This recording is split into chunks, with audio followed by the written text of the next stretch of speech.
Welcome to Through the Corporate Glass, a podcast that explores career choices. We dive into the latest trends in tech careers, demystify industry roles, spotlight startups, and even explore unconventional paths outside the industry. Join us for authentic conversations that will challenge your assumptions and inspire you to think differently. Hello everyone. Welcome to another episode of Through the Corporate Glass. I'm your host Pramod. Today I'm delighted to have on the show Suraj Atreya, and we'll be discussing how to pursue startup ideas on the side even when you have a main job. I should mention that Suraj is a good friend of mine and we have kept in touch over more than a decade as we both pursue different career options. He comes with some initial experience in enterprise software, followed by stints in different startups in Bangalore, and currently he works in the financial sector in Singapore. Based on my experience, I can safely say that he is very entrepreneurial.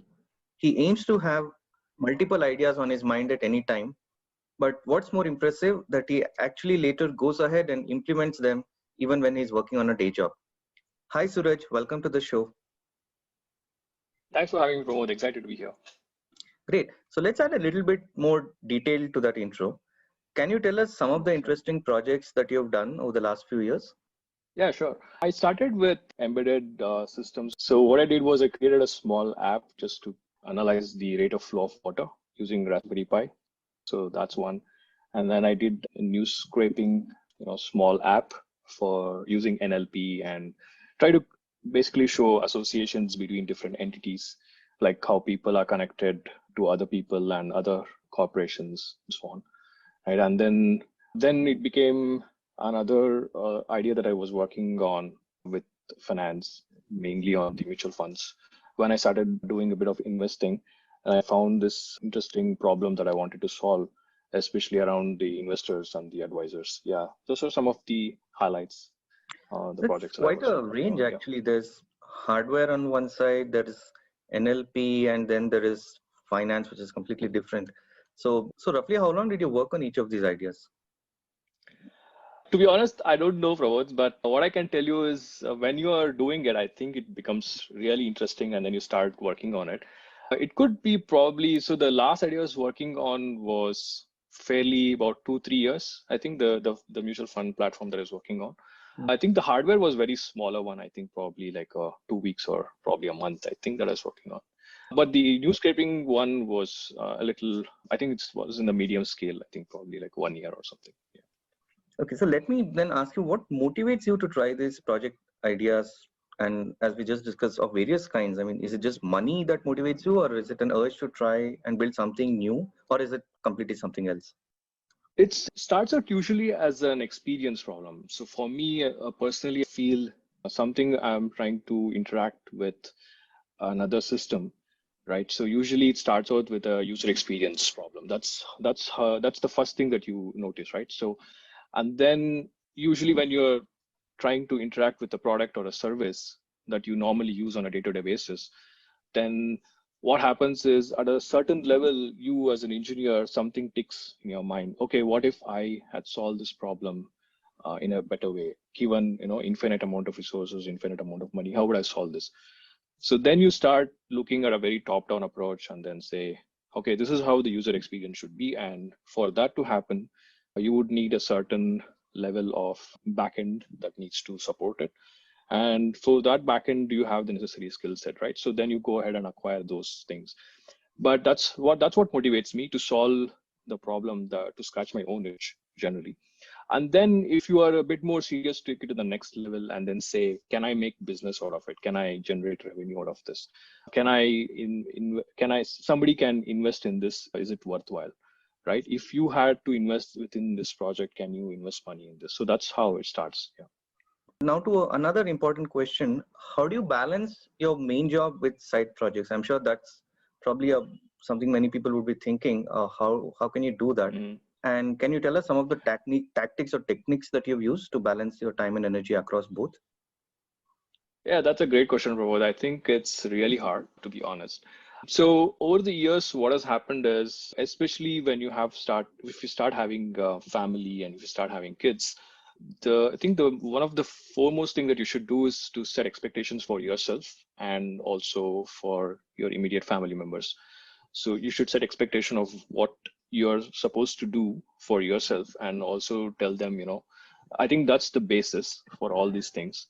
Once you have overcome that and once you have a plan, then you stick to that plan and then kind of start taking from that onwards. I think to give you an example, so whatever the idea comes to our mind, right? So I think the way I used to do it was very primitive. So I used to go design it, start coding it, no time, nothing. I used to forget my, other important things in my life which I'm supposed to do. For example, having time with my family, my friends, all those things. And at some level, that kind of takes a beating for sure. But you should, guard against that, and also you should take care of your health and what you're eating. All those things becomes important as well. So you need to be cognizant of these things, and that's where the balance helps, really gives you a nice framework on where you need to align yourself. So you need to be healthy in order to succeed in all these things. That's one of the criteria that I have learned over a period of time. Right, absolutely. And in terms of a schedule, do you roughly have anything in mind? Because I know that some people will do their side projects early in the morning. Some people might do it only on the weekends. What generally works for you? So, to be honest, I don't have any scheduled timeline, right? So what I used to do was, as soon as I come back from home from office, I spend some time with my family and whatever I'm doing else, friends, catch up over phone or whatever. And then, so if I have a flow, right? If I have a certain state of flow or something that I'm planning to do for that particular day, I'll do either research or work on it and then keep working on it until I don't have to worry about it. So sometimes I get into what they call it as a creative block, right? So then you're always up, right? So you keep scratching your head over it and then you don't know what to do. So those kind of times it becomes really hard to, unengage from it, right? So you keep doing it, nothing happens. So those kind of days are the really tricky ones to handle. So you have to be, conscious to disengage from those scenarios. I noticed that repeatedly you mentioned that, things that you keep obsessing about and you get into a creative zone. So then it makes me ask, how do you assess whether an idea is worth your time or not? Are there certain kinds of projects or domains that you find interesting and go after?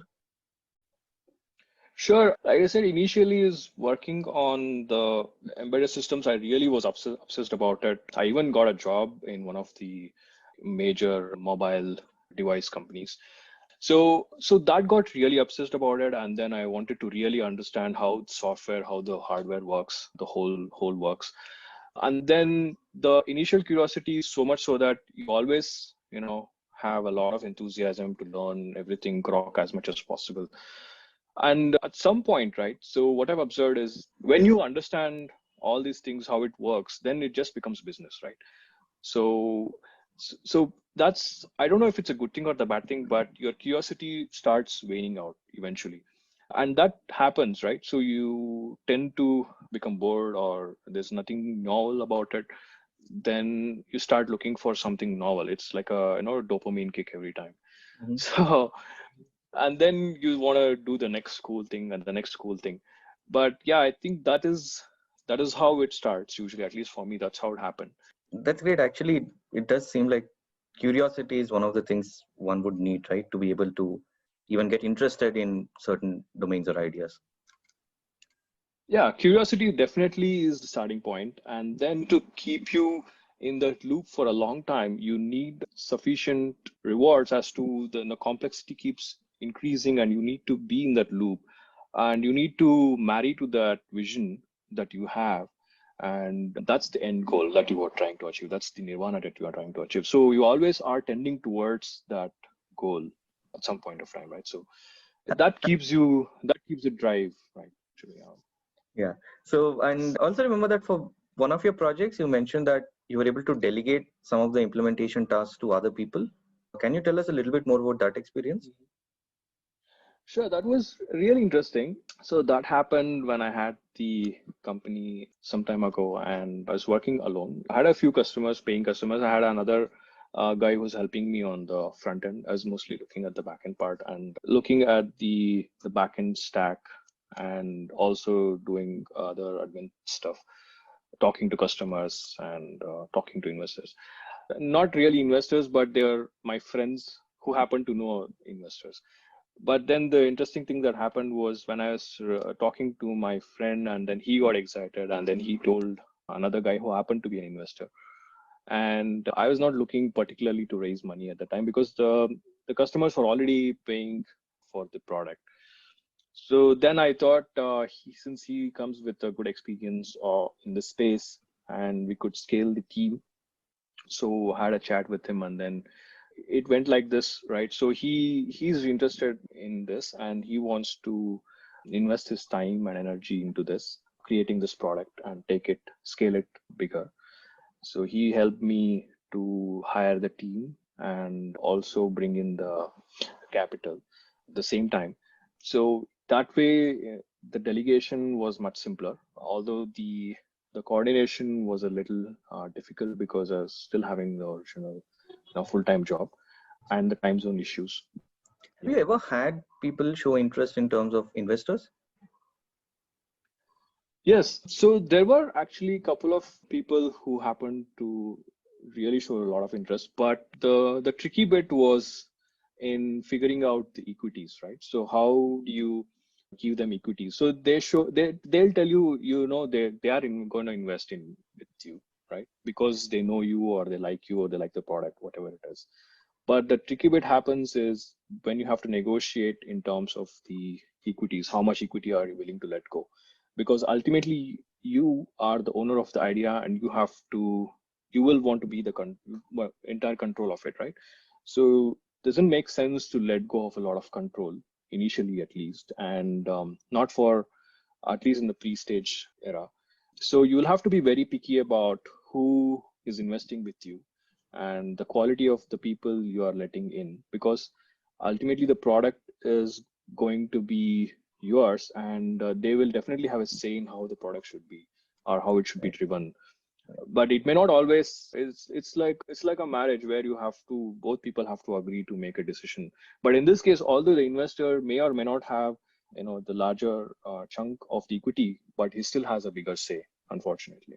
So you'll have to be careful on that fact. Yeah. I guess since it's not your main job, you can afford to be a little choosy, right? Because this is something you're doing on the side. You're not in any desperate situation there. No, but look at it from the point of view of the investor, right? So for him, he's invested money and he wants his return on investment. For him, it doesn't really matter whether you're working a Right. full-time I job was or referring not. to the For part you, where it may. I was referring to the part where you can be choosy about selecting your investor. I mean, You are going to be choosy, but it also depends on how attached you are to the idea and how attached to you are letting go of equity. Let's say if it makes really big and right and it starts making profits, then the investor will get a larger pie compared to you, but although you have done a lot of work. So it depends on that context, really. yeah, I'm sure But I'm not saying you should always be like this, but I'm just saying you'll have to anyway be careful in choosing the right investor. right. Yes. So changing tack a little bit, do you have any thoughts on which tech stack that you generally use, or are you particularly keen on technology exploration in this space? Sure. I initially worked on a lot of technologies. So started with C++ to begin with. That was something that I was most familiar with like a decade ago or so.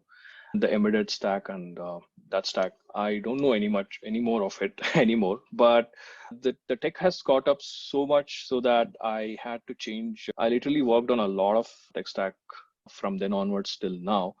There has not been a situation where I regretted changing it, or there has not been a time when I had to stick to one tech stack for a long time. So I think it is not so much importance, I would say. So I wouldn't say because I know such and such a technology, I would create this startup or business idea. I think it should be agnostic enough that you can pursue with any language. I think there are very nice languages. Even Python is a great example, which especially for financial projects, if you are, I think there's a great ML toolkit that comes with Python these days. So I think there's no such one tool that I would put my money on. I think there's a lot of different projects for a lot of things that I have used multiple languages, multiple technology stacks for a given problem on hand. That's great. So lastly, Suraj, if you were to give some advice to other people who also want to try their own side projects or side hustles when being fully employed, what are some tips or suggestions that you would give them? Sure. First, don't quit your job, right? Because it pays your bills. Don't even think about it. Second, I think the motivation of making money, especially now the startups are so many startups and everybody is trying to raise capital. I think everybody's idea is of a startup is to make money. I think that's it's okay incentive, but I think it might not sustain over a period of time. It might create bad incentives. I think making money should be a side effect. I think if you're obsessed about this idea and then you're doing it for the sake of doing it, then that's great. I think that's a great start. I think if you make your idea your obsession, and don't want to use this word passion, I think it's a little bit overrated.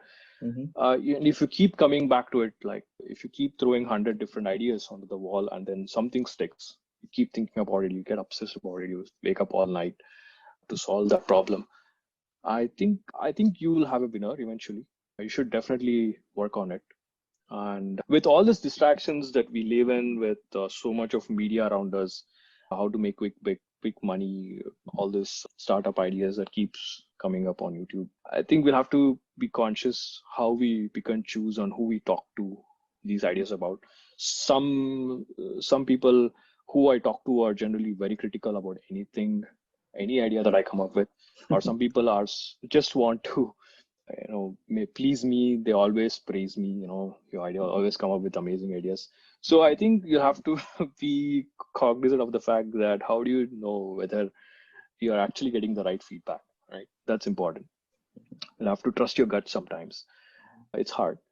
So other thing I would say is networking for the sake of networking, right? So networking is sometimes overrated. I think you should, I'm not saying you shouldn't network at all, but I think you shouldn't go with an idea that I should first do networking and then build the idea, right? If you have an idea and then you talk with somebody else who is equally excited about it, your network naturally builds organically. You don't have to really worry too much about it.